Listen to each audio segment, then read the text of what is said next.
పయనంలో బాల్యం అద్భుతమే, మన బాల్యం అద్భుతమే.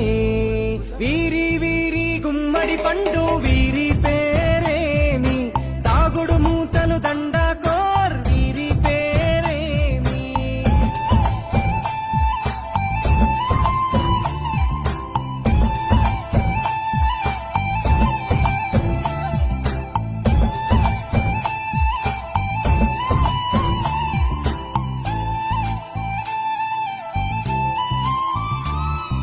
పంటలు పంచి దొంగను ఎంచి రేసాటాడితి మందరమే, రేగడి మట్టిని ముద్దగా చేసి బొమ్మరిల్లే కట్టితిమే.